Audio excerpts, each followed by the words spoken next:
40 से 50 करोड़ के बीच में लोगों को वहां पर स्नान कराया जा रहा है। कहा जा रहा है कि हमने बहुत सारी व्यवस्था कर दी, पूरे विश्व में डंका पीटा जा रहा है, लेकिन जो मूल आवश्यकता थी लोगों को स्नान के लिए शुद्ध गंगा यमुना की धारा का जल, वो व्यवस्था तो नहीं हो पाई। पूरा मेला बीत गया, हम लोग अब वहां से निकल करके दूसरे जगहों में आके दूसरे कार्यों में लग गए, लेकिन जो शुद्ध जल लोगों को उपलब्ध होना चाहिए था वो नहीं मिला। ये बात नेशनल ग्रीन ट्रिब्यूनल ने कुंभ के आरंभ होने के पहले ही बता दी थी कि जो आख्याएं आई हैं उनके अनुसार गंगा यमुना की जो धाराएं हैं वो स्नान और आचमन के योग्य भौतिक रूप से नहीं हैं।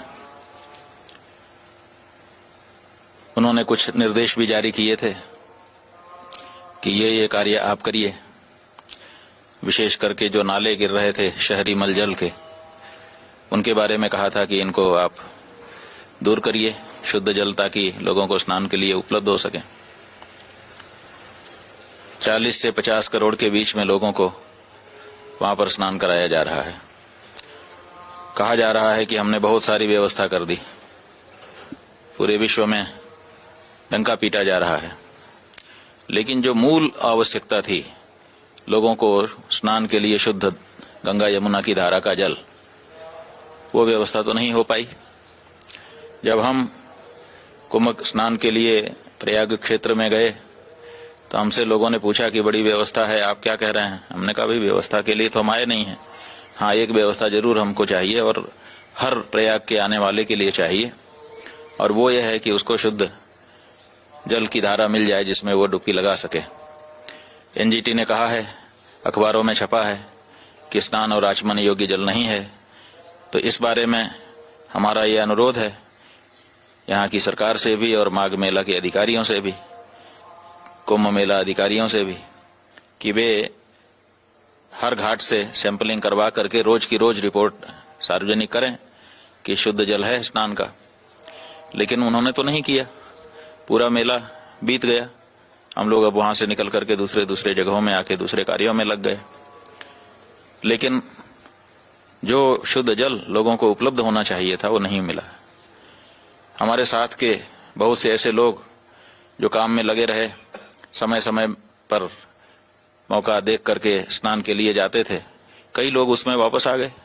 वीडियो बना के लाते थे हमारे लिए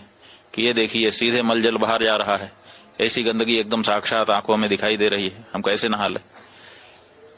और उसी जगह पर हजारों लोग नहाते भी थे अपनी श्रद्धा भावना के कारण कि भाई चलो हम तो गंगा नहाने आए, अब क्या करें। तो ये जो बात है, गंगा माता की जो पवित्रता है उसमें तो कोई बाधा नहीं है, पाप नाशिनी जो शक्ति है उसमें तो कोई बाधा नहीं है, लेकिन उनका जो भौतिक स्वरूप है जल, अगर वो मलयुक्त था, उसमें फीकल कोलिफॉर्म की मात्रा